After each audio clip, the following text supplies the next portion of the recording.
Welcome to Writer Syndrome, podcast about writing from start to finish. This episode, we're celebrating 50 episodes. And just, where are we? Where are they now? Where are we now? I'm Russ Capasso, and joining me on the other side, down in Jersey, is Tim Ledney. Tim, how are you? Where are you at? I think we should stop. Right now? I think 50. You mean right now, right at this minute, just stop the episode?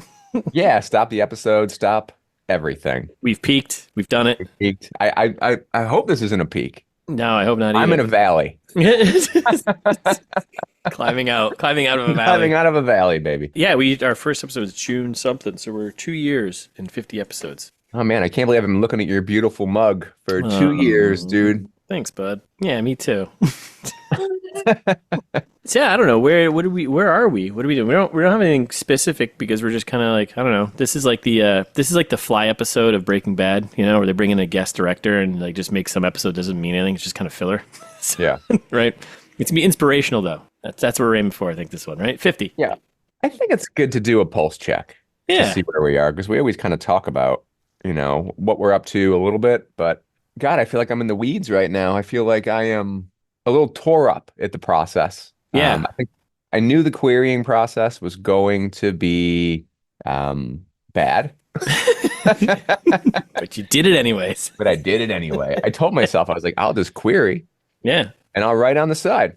That way I'll get a little positive from writing and a little negative from the querying. But I'll tell you, the negative from the querying, and I've only gotten, all rejections, we'll say. Okay. But I've gotten 4 rejections from querying my full manuscript so far. Okay. And not a great way to start your day. No. Well, drink your coffee first and then get the rejections. Yeah, then open up the rejections. Yeah, takes a little easier. I got the so I'm querying, like I finished a manuscript this year. I went through like 6 drafts. Yeah. Cleaned it up, polished it, and the idea was to go the traditionally published route. So I wanted to query agents. Right. Russ and I have talked about this in the past on the cast, about the querying process. So identified comps and located agents of books that I think are in genre and agents that would be a good fit for my manuscript. And I've been like cold emailing them. I don't have any contacts. So I'm writing the query letter, personalizing it as much as I can. Yeah. I'll tell you, dude, it is not fun. It is. So I've gotten 4 rejections. Yeah. One was sort of personalized. The one I got yesterday, I think, was too personalized. Or it actually stung, huh? It stung. They're like, I like your personality, I like who you are, but yeah, your manuscript. It was like an agent of a relatively popular book. You can find it on a shelf at your Barnes and Noble. And he was like, "Oh, I'm so sorry. It took so long for me to get back to you." I'd queried him in January, so it'd been many months. Yeah. And he said, this is like the type of thing that I'm really interested in. And I'm like, really? And then he said, enter, space. Enter. And then next paragraph was, unfortunately, I wasn't taken by your manuscript, which were only the first 10 pages of. And I was like, dude, there's so much more for you to not be taken by. So I'll say that it was a little good. Like if it was actual personalized, right? Yeah. Or unless it was just what he always says. But if it was actually personalized, it was like a pat on the back that, hey, conceptually, the idea, the pitch is not bad. Yeah. But the talent and execution of said pitch, not so much, potentially lacking. So it was like a kick in the shins, and I was like, oh, ow. And then the next thing to do that day for me was, I'm going to sit down and finish up the beats for the next book. And I was like, forget that. Yeah. Like, yeah. You're just like, why would I continue to put myself this? Mull and fester about this one, this issue. So you got 4 rejections so far. You sent out to, you said, what, a dozen or so people, I think? Yeah, so about that. Yeah. Do you have, okay. Yeah, you see getting rejections. That's part of the game though, right? And I sent another one out yesterday, right? And I think that was the kind of like the whirlwind of what yesterday was. Is I had taken a couple days because I'd queried actually a publisher, which I haven't done yet. You're really mostly supposed to send to agents, but this publisher took them. They're a smaller shop, but they have decent distribution, and they were open to queries. And they have like a horror. They're into horror. Yeah. So I like customized it. I like went through the hoops of making sure that my footer was the way they want the footer, and that I'm including everything they want in the query letter, and they wanted a full synopsis, me and the Yeah. conclusion, which is way, way different than like the back cover blurb that I've been enjoying, like including. So Yeah. Yeah. did all that, and then they wanted the full manuscript, but they wanted the manuscript to be under 100,000 words. Understandable. They don't want, Yeah. War and Peace or yeah, and Horror and War and Peace. Yeah. mine is I started at like 118K in the Yeah. beta, and I got it down to like 107K. Uh-huh. So I ended up like cutting the prologue and the epilogue and some other connecting pieces to that to Yeah. get it in. So I sent that off, and I was like, "Yay, I did a good thing." And as I hit send, then I got the rejection. I was like, "This can't be from the same place." There's no way they did that And it fast. wasn't, Yeah. Yeah. it was from a place that I had, sent it to a few months ago. So Yeah. I'm still pushing it forward, and I'll still continue to work on it. I really, really want to focus on the new thing because I need something to give me oxygen. Yeah. Um, I knew this was going to be fraught with rejection. I know rejection is like, the kryptonite to the sensitive artist to me Yep. is a creative and as like an imposter syndrome candidate. Yep. Yep. But being in it, right? And that's why I think it's important to talk about it in this episode is that's not easy, dude. It's like it's a struggle. And it's trying to find those like little bits of positivity to kind of keep it going. Because I know inherently, I know objectively that if I keep plugging around along, I'll find some version of success that won't be what I pictured, but that'll be something. Even if that ends up being self-published and I sell 200 copies, it's still a version of success, right? Yep. Where I am right now, I'm in that moment of let's just burn it all and give up and take up the flute. Maybe. No, no, no, absolutely not. I will not allow that. You won't allow that. You son of Yeah. a great person. All right. So you got rejections. Hey, that's going to happen. You're going to stick with the querying process. Yeah. At what point are you just going to be like, all right, you know what? I'm throwing a towel. Let me self-publish this thing, get it out there. And then that way, maybe that stress is gone. So you can focus on the next thing, which, maybe the better written thing, might be that, or whatever. How dare you? Oh, I'm telling you right now, my next book is going to be the better written thing. The next thing is always the better written thing because you've learned something, right? Like I already know my next one. I'm like, I'm way more excited about it, Yeah, I mean, in a way, it's foundational, right? Because when the Yeah. next one's finished, I'll have this list built out. It's relatively in genre. Yeah. Yeah, so I don't know. It's a good question. At first, I'd said 6 months to a year. That's like a really long So, time frame. So yeah, I'm not sure. I Yeah. certainly want to go through. or exhaust your list of contacts first, right? That you've put together. Yeah, Do that. I mean, I what I wanted to do was go through like my like S tier pie in the sky list, which is what I'm in right now still. And I actually wanted to work through all that and then down into like smaller indie houses Yeah.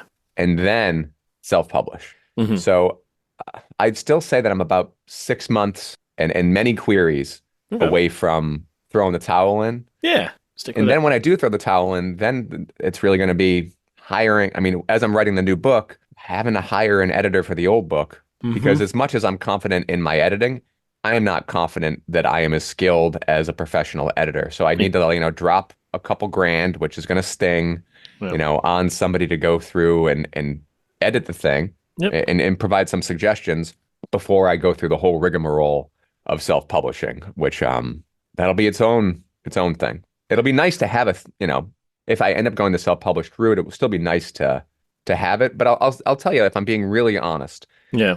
the query process and the rejections that I'm receiving from it are, kind of knocking down my confidence Yeah. that I should even self-publish, right? Even though when I first finished, I was like, this is great. I'm going to get this out there.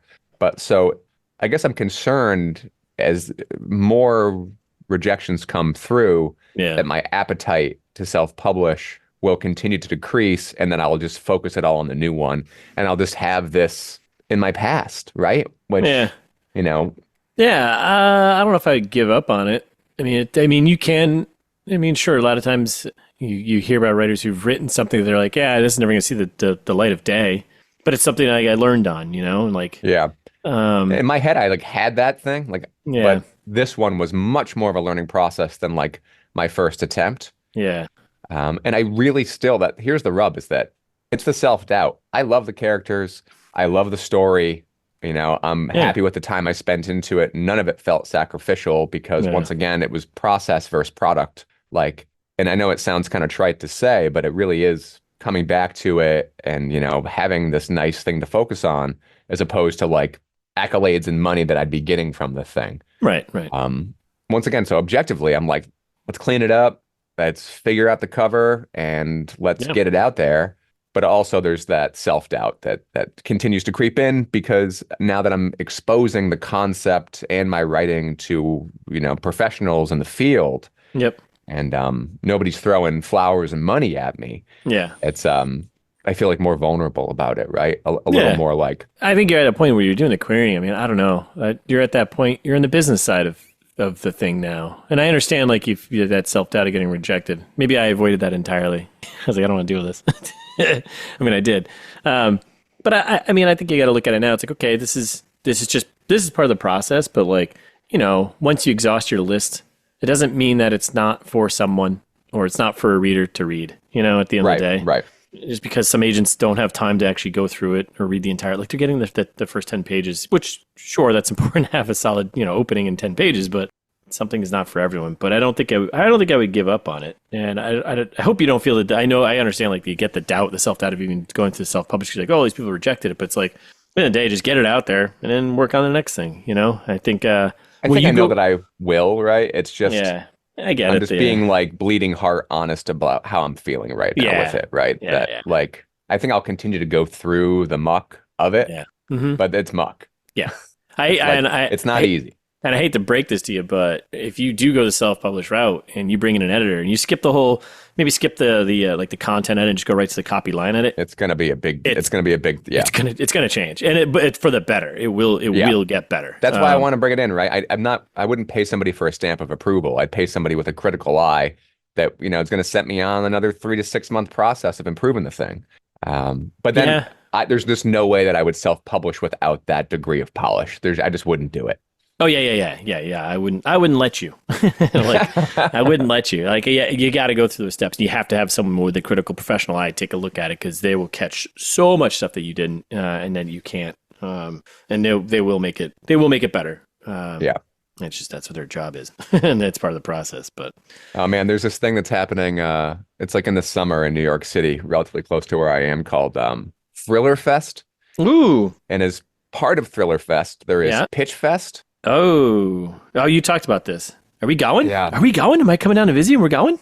I don't know. I might need you to support me. Is Writer Syndrome going to visit Thriller? Are we going to go? She goes, I would. As Writer Syndrome? We get business cards? The problem is you got to pay $500 to wait. Thriller Fest is like you meet authors and it's cool and you hobnob and it's all nice.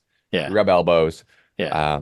The Pitch Fest is you wait in a long line at the opportunity to query agents in person. I don't need to do that. You like do a little dance. You're like, hello, my baby. Hello, my honey. And they're like, rejected. Yeah. Next. It's like America's Got Talent thing. Next. But it's such a fear that I feel like I should confront it and do it. Yeah. Get out there. I'll support you from the sides. Yeah. Like, you're great. You're doing awesome. You 5 more minutes to talk about why your punk horror story is relevant. My beard is still better, but it's good. When is it? Let's go. Let's do it. Yeah, I think it's in June or July. I come down and visit and we'll go. It's all the things, Then I'm like, well, I don't want to sign up for it. What if an agent signs me by then? Hey, it could happen. I think it can happen. Stranger things have happened. Well, that's good. Anyway, that's where I am. Yeah. But that's you're swirling mess. But you're working on something new. We don't have to get into it because I know you don't want to talk too much about it. But you're working on something new, and you're excited about it, which is cool. Yes, and I'm super excited. I've got like a nice take on a haunted house story, which I feel like is unique and timely, and taps into American and maybe even universal fears on some level. So I feel like I've got a really nice, unique, interesting take, and I'm excited to begin the process of working on that book. Do you feel, and we don't have to get into details of the books, I know you kind of want to keep it close to the chest, as they say in every Batman movie. Do you feel the process of the first book, us doing our writing chats, even this podcast and talking about this stuff, like your approach to this next one, like how is that changing? How are you feeling about it? So here's the difference. I'm not already writing. I'm still planning. Hey, Russ, I got 200,000 words. You want to read it? What? Where did this come from? Yeah, words are never a problem. They come to me, but they're not always as structured as they should be. So yeah, I'm planning. I'm just finishing up my research phase and getting into my planning phase. I'm working on all of the beats as opposed to retrofitting them, and then I'm gonna go through, the character process. I'm gonna do an entire scene breakdown that I want to have the whole thing really structured before I sit down to write it this time, and having the opportunity to allow things to change and evolve. Yeah. But going in with not just goalposts. Going in with a little yard bit more. lines, right? Yeah, Not to more. talk about sports, but I want to know that this is 10 to 20, this is 20 to 30. This is when I'm getting this information across. And if I need to veer left or veer right, sure, I'll do it. Go for it. But before I was just writing towards these large beacons, Yep. with wanton disregard for character motivation, which that's why it took me over a year to edit. Yeah. I really needed to clean it. So I'm hoping that through this planning process that it still feels organic and fun, yet the editing won't be so time consuming. I think the biggest thing I've learned out of the process was the editing and revision time. Because again, I hit a slog with that.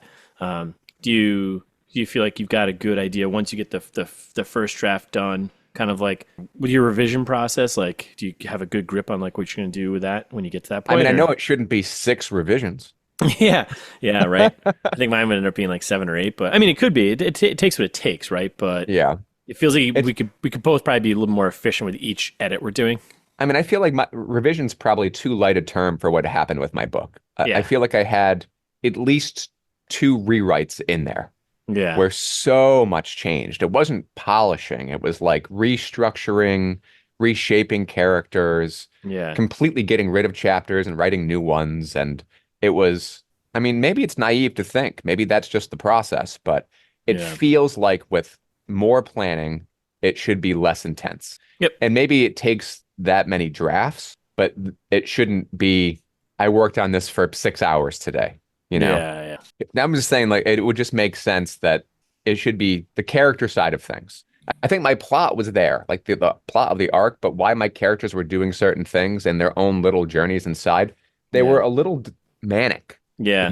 I really had to pick and choose what aspects of the characters I wanted to keep to make sure the thread was as tight as it could be, as opposed to having because at first I was they're manic teenagers and they're feeling multiple ways. Yeah. Great for real life. But when you're writing a book, you really kind of need, I think, strong kind of central motivational thread that's kind of pulling through it. So it's easier to follow.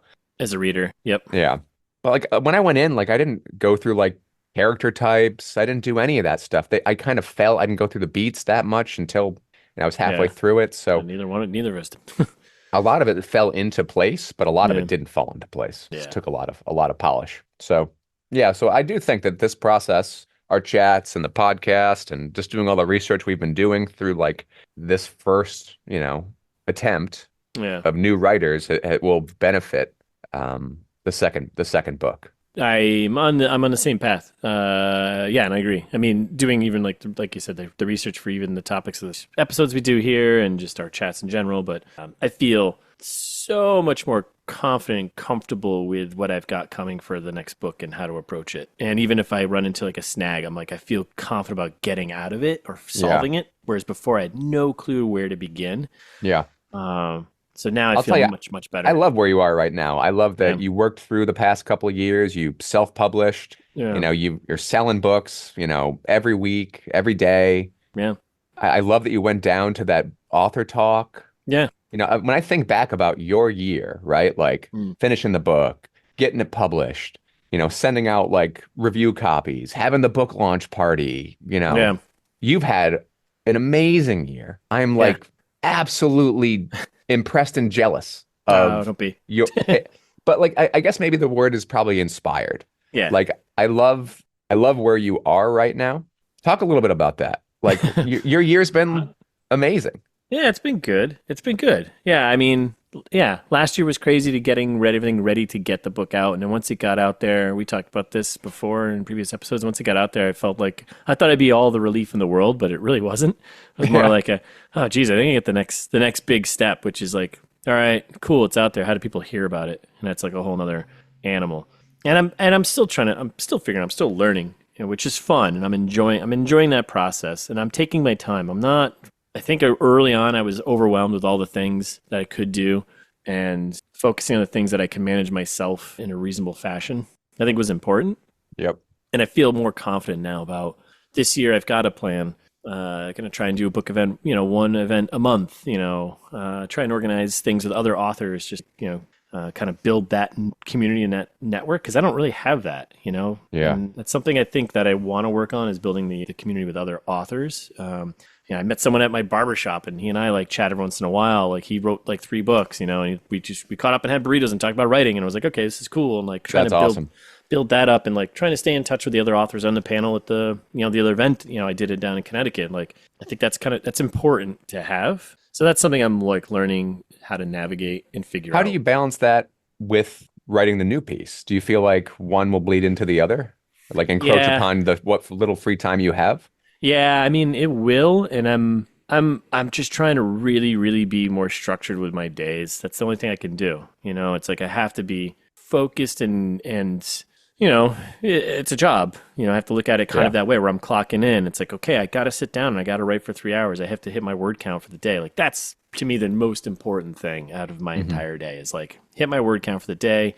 Okay, clock out, and then focus on promotion and what's that next thing, even if it's just finding someone to send a copy to, to review copy, which I started doing now. I started reaching out to people and sending copies out, which is kind of a fun process, but it's also interesting. It's like I reached out to this guy who writes for space.com, and Oh, right. and it Yeah. was, I'd follow out his articles on there, and I reached out to him, and, it was fun to just chat. Like there was other things we had in common, and I was like talking about that. And I was like, hey, I'd love to send you a copy of the book. If you enjoy it, you enjoy it. And, I think it'd be great for the audience. And just seeing where that's going to go. Who knows? Maybe that'll pop up, and that'd be cool. But that's like a lot of energy to do. It's like I have to spend like a half hour to 45 minutes a day finding that person, reaching out to them, not just doing like a copy paste email to everyone and being like, here's a book. I want to Yeah, you got to personalize customize it. Yeah, and I want to do that, and also like again, it comes back to like building that network and that community. I'm looking at it like that. Yeah.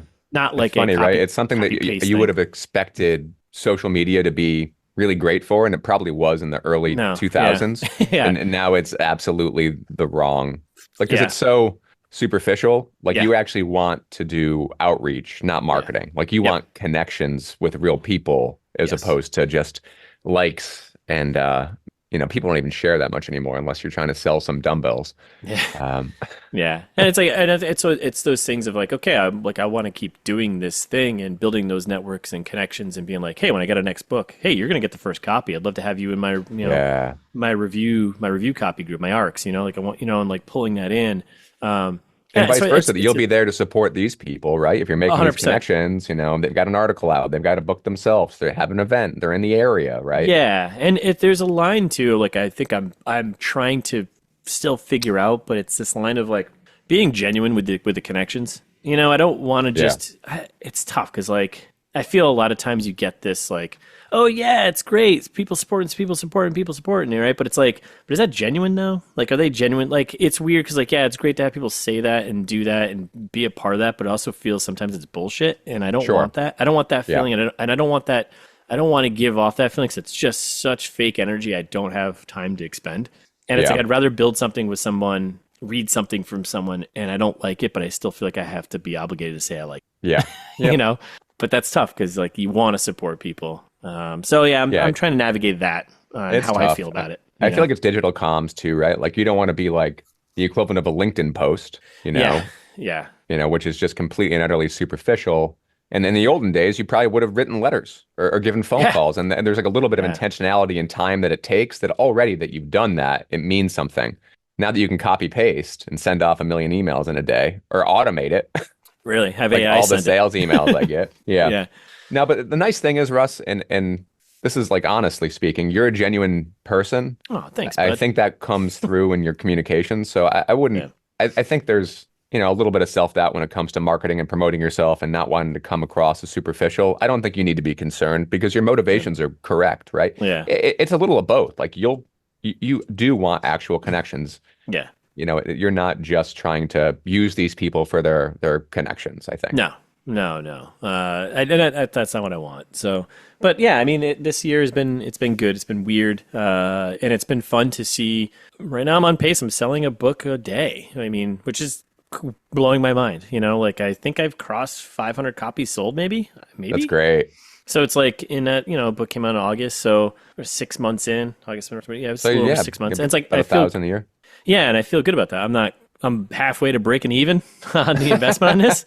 So, like at the pace I'm at right now, by the end of the year, I'll have broken even. I'm like, cool. That is like a next level of success that's the next level, like the first level is just getting it out there and feeling good about something that I've written and I do, and I feel I love it. And knowing that I can do like, cool, I'm going to do it again and it's going to be even better. And I'm going to do it again after that and it's going to be even better. And so I think that's been good. It's just a learning. And like I said, I'm excited about the things I have planned, but there is this line of like making sure that I stick with working on the next one, because that's the most important thing for is getting that. So yeah, and learning more about how to be a better storyteller and structuring. And I think that's the real goal. But yeah, it's been a good year. I think this year's gonna be really, really good. That's great, man. Just got to be, power of pop, Take me with you. Give me your positivity, dude. Yes, yeah, you got it. I have some to share. I will give it to you. I'll bottle it and sell it to you. So yeah, no, this is very good. I'm excited, especially to get to like working through the second book. And like you said, you and I have been kind of on this journey, a little bit staggered, but together. And yeah, just knowing all of the things now that, we should have known when we first went into it, which having the beats and doing that and thinking more about the characters and giving them a little more depth and thinking about their motivations and wants and needs and these things all ahead of time, man, it feels so much better. And I hate to say it, right? Because like it always felt so discouraging that like you really need to go through the process and have an attempt before you kind of fully understand the process. Because it's like, what do you mean? I got to spend a year on something that might not go anywhere? Yeah. And that's not to say the first one won't go anywhere, but it might not go anywhere immediately. And it is the absolute best way to learn the ins and outs of it. Like it's not magic. It's you just got to do it. It's like mechanical work. Yeah. It's completely different than like, I don't know. It feels like building a car or something, and making sure it runs. It's literally like anything else. You just have to do it. And but I think that like with art in general, there's this false assumption that even if something comes naturally, that there isn't work involved. That it's like, oh yeah. I can create art. It's an extension of my personality and my emotions, and that's enough. And I think that's the illusion of it. Like you read a book, 100%. You're like, oh, this is easy. I could do this. You look at a painting. Oh, that's easy. I could do that. Yeah. Listen to a pop song. You can't write a pop song. Trust me. Yeah. You can't do it. But there really is just, there's so much that goes into it. And the idea is to make it feel like it didn't take any effort. You want it to be easy to consume. You want the person to read it and not have a hard time. Yeah. But that is an absolute honed craft. Once again, kudos to everybody who's ever written a book and gotten it out there. Because, dude, it is 100% not easy. Yeah. And I mean, I'll even tell, outside of you and like maybe a couple of friends, it's taken a long time to even convince people who are close to me, like, yeah, this is work. This is a job. They're like, oh, you're writing a book? Oh, like you can go on vacation if you want. I'm like, no, I can't. Like, I know it's not a big thing, but like, I don't know. I'd written like my grad degree thesis, I don't know, 5-6 years ago. That was a lot of work. This was way more work, like way more work, more time, more research. So different, Yeah. Both writing. Yeah. But different beasts, different animals. Not even close to the amount of effort and time. So that's where we are. That's how we feel. Can I tell you one thing that's been great too about this process is that I have sought out and read books that I probably never would have. I've read more than I've ever read, maybe since my undergrad. And even then, I think I was skimming just to get through the stack of books. Yeah. So like I've read so much in these 2 years since we've been doing this cast. Which has been great. Yeah, it's been awesome. It would take me, I've gotten much quicker with reading, and my reading comprehension here at my old age here has gotten better. Something I was terrible at when I was younger. It would take me like 3 months to get through a book. I was like just so slow with it, Now it's like I'm like almost a book a week, or like which is crazy, unheard of for me. Like 300 to 400 pages I can get through in a week. It still takes me 2 or 3 weeks to get through a book if I really crush. But like for the most part, like it'll probably take me like a week and a half, to realistically get through it. But if I sat down and like just read, yeah, I can finish 400 page book in a week. My perpetual problem is that I'm always in the middle of 3 or 4 books. Yeah, so I was doing that too. And now I'm just like, I just focus on one book at a time. Because I find like now I want to focus on one book at a time because I want to, in my head now, you have like the writer glasses, the writer goggles on, right? And now all of a sudden I'm like looking at like the structure of this book and thinking about their sentence, like how it's going. And like, that's the only reason why a book might take me like 2 weeks to get through now. Cause like, I'm not just going through for the story in my head. I'm going through the story, but I'm also going for this layer of like, well, can I see the beats? Can I identify those? Oh, can I identify the character arcs? Where's the third act start speeding up? Is it intentional to speed up? The opening, is it interesting? Is the middle like such a slog? And why is it a slog? And it's like, I have this different lens now, which is cool and it's fun. But it's I have to focus on one at a time because it's just how my I can tell you what's happened to me is that for the books that I am not enjoying too much, I have those writer lens on. Like, why'd they do this? Like, what's the character motivation? Where did this character go? Why are we head hopping? Like stuff like that. Yeah. For the books that I'm really into that I feel like are written extraordinarily well, that part of my brain retreats and I go back on that ride of like just enjoying the book. It's happened probably only twice lately. Listen to past episodes to find out which ones. Well, it was like Hill House, which is just amazing. As opposed to Hell House, which I was like, this is a slog, dude. Yeah, this is a bad house. And Annihilation has been great so far. And I really enjoyed that Parada book, even though I did kind of look at it with a writerly lens. He's a talented writer. Yeah. What was it? Little Children. But yeah, I've read a lot of books I haven't loved, but there's even through that, there's still lessons to learn. And, even if there's books that I'm enjoying, there's another like writer lens I put on of the things that within the book that I like or dislike. I think I've mentioned a couple times, like I read a lot of thrillers because it's kind of within my genre, and I'm trying to pick out the big ones or the most popular ones to see why.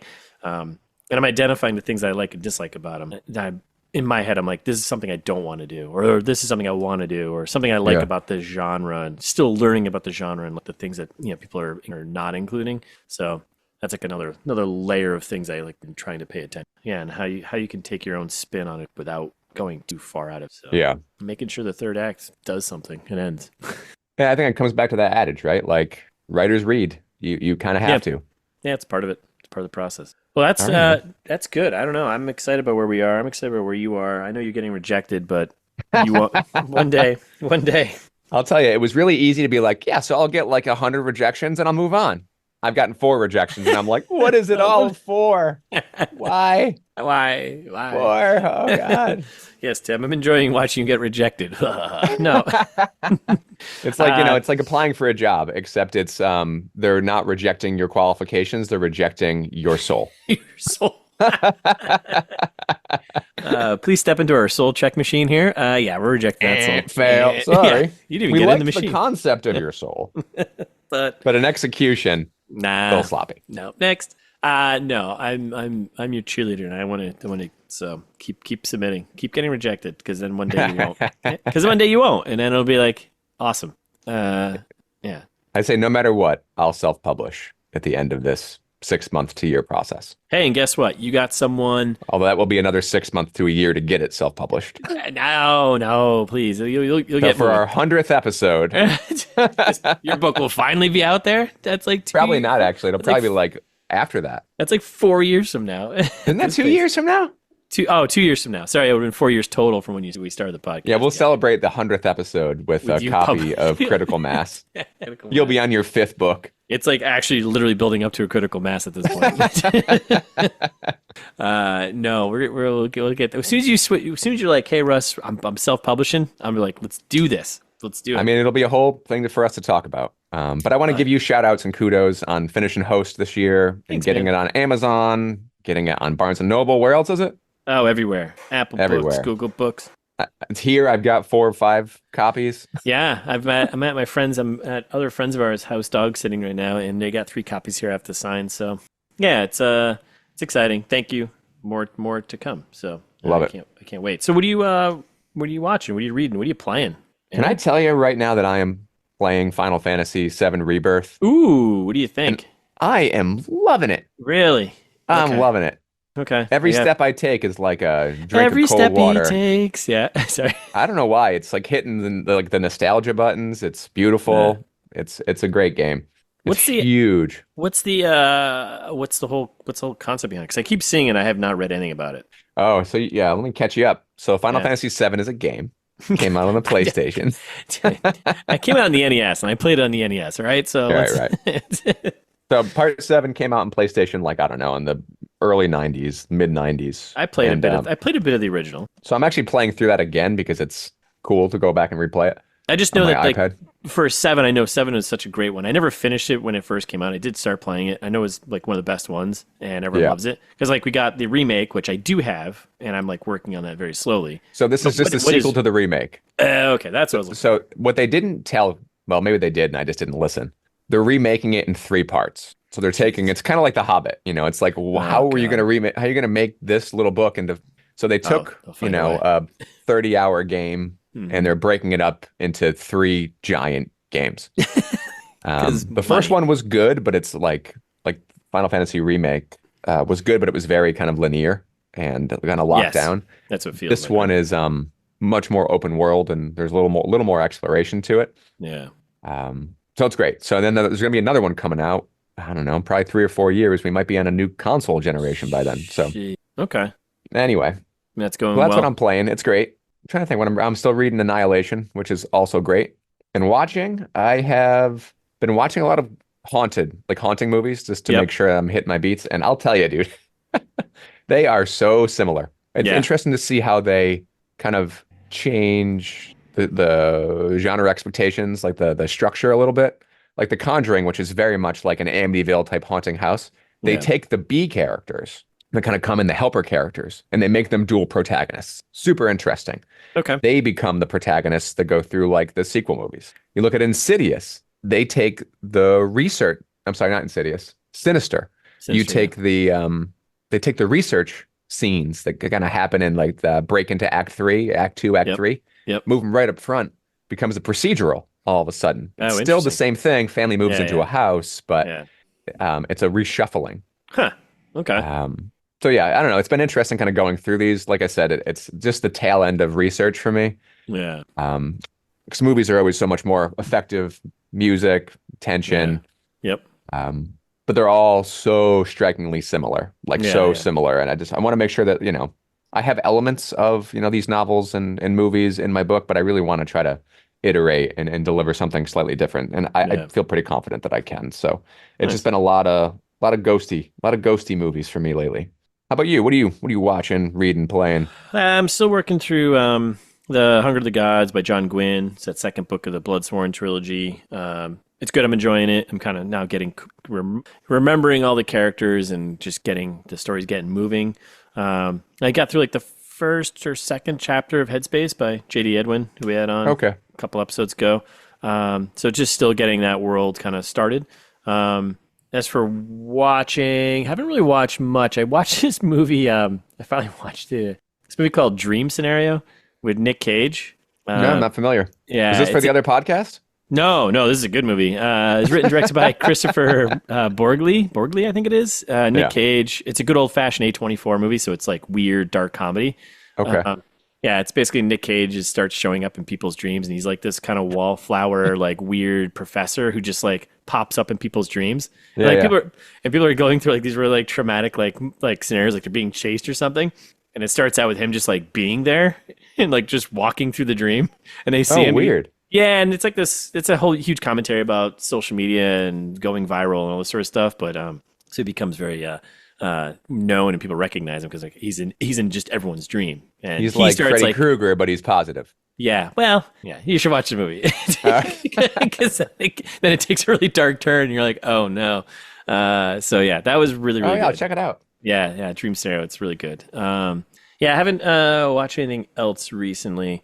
I rewatched The Nice Guys the other night just because I needed something fun and kind of I like that movie. yeah, it's a good one. It was just a fun, easy one to get through. And then as for playing, I started this game called Atomic Heart, which I think I Oh sent yeah, to you, and yeah, and I'm like really enjoying it. I don't know. It's like what it's like. I think I described like kinda- I it's like described it as like Bioshocky. yeah, yeah. It's like a combination of like I would say it's more like Fallout, Fallout 4 meets what was the other game I put in there? Oh, is it open world? I thought it was like corridor shooter. So I think it's supposed to open up a bit. I mean, you are right now. I think I'm still going through kind of like the opening of the game, and they're kind of I'm still learning. They're still giving me the pop-ups of like here's how to play the game. So I think I'm still in like that training levels. I think it's supposed to open up, but I don't know. It's got like the quirky little humor of like Fallout 4. You get this little upgradable stuff, weapons you can craft.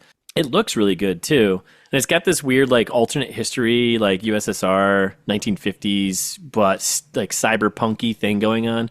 Oh, cool. Yeah, that's what it was. It was like a Fallout 4 meets cyberpunk meets BioShock kind of vibe. So yeah, I've been playing that. It's a lot of fun. Actually, the voice actor who's in Cyberpunk, I think, is the voice of the guy in this game. So, but yeah, it's a really weird like you're in Russia, and I think there's like robots who kind of gone mad and like start taking over this like perfect ideal world they've got built. Very BioShock. Very what was it? Infinite. What was it? What was that BioShock game? Infinite something. Like it was the third game, I think. Oh yeah, where they were up in the clouds. BioShock Infinite, I think, right? Oh yeah. It was up in the clouds, whatever. Feels very much like that. Okay. With the world and stuff, but I'm really enjoying that one. How's Sekiro going? Tim, I was so excited about that game I was so pumped about that game when I heard about it coming out, and I was like, you know what? I'm gonna get back into the From Software games. I can take the pain. I can take it. I can handle it. Tim, I can't handle it. You can't handle it? So I'm going to keep this in. I'm not cutting this out because I think Tim visited me in Boston for a couple days, and we started playing, and it was fun. It was like a couch, hand off the controller, you die, pass off thing, you did when you're kids. And we're playing through, and like we jumped and skipped a bunch of stuff and got kind of stuck. So I'm like building off that and having to go back and like pick up stuff that we missed and like build experience. But that game is ruthless, and I think I got to a point where like, why am I doing this stuff? I love everything about it, though. I love everything about it. But to bring it back, that's how I feel querying. Just keep dying. Every time you get rejected, you should just pop up in your screen. You died. You died. You died. Your soul died. Your soul died. So no, I have not gone back and played that game in a bit, which is bad because you have to stick with it, I think, to get into a groove with it. Because otherwise, you're just gonna get murdered. But I'll get back to it at some point. But I need something where I can have some bit of I've done something today with my life. But yeah, no, that's been it. So it's been good. But I also want to add, Tim. I think I want to say I don't think I said this earlier, but I'm proud of the point where you're at too. Not to give a little kudos to each other. I think we started. Where am I? You're querying. We were talking about. You're querying, like you're at that level, you're at that stage. So I meant to say it earlier, but that's true. It took a heck of a long time to get here, and I'm in it. You go back to our maybe episode, not to win it, but I'm in it. Hey, you're in it. You're here. You are here. And it took now. a while, right, to get the manuscript to the point, where I felt comfortable querying it, and now having queried it, less comfortable. But it's you're at that step. You're at that level, which is awesome, and you should be proud of getting to that point because I think it's important. And that is like a goalpost that you set, and we talked about it in like episodes long ago, and like I think it's important to recognize you've gotten to that and be excited about that, and the fact that you are querying and sending your manuscript out to like agents and stuff. Like that's awesome. Yes, you're gonna get rejected a lot, but you're there, and it's like you're one not rejection away from. Yeah, it's funny, like. I expect the rejection, but there's always that little piece of me that's like, but what if? But what if? It's just that's the part that keeps getting hit. Yeah. Hang on to it. And I'm hanging on. Keep sticking with it because. Thanks, man. I appreciate it. Yeah. And thanks for the the guidance, the spreadsheets. Hey, if there's anything I could do, if there's anything I can impart on this universe, spreadsheets. Pantsing less, planning more. Pantsing less, planning more. So I think that's it. I don't know. What are we doing? What are we talking about the next episode? 51. Episode 51. We're getting back into nitty gritty. Looks like we're going to talk about like scene transition. Oh, so, okay. Yeah, that's at least what we have here. If not, maybe we'll change it up. Who knows? I'll start researching. Yeah, maybe I have to cut this and change it. We'll have AI fix it in post. But yeah, I think that's where we're gonna try and tackle. So get into more nitty gritty stuff, which would be good, and we'll move on with our journey. So I want to get some more authors on here. Yeah, that interview with Jeffrey. I think that's gonna be our goal for 2024.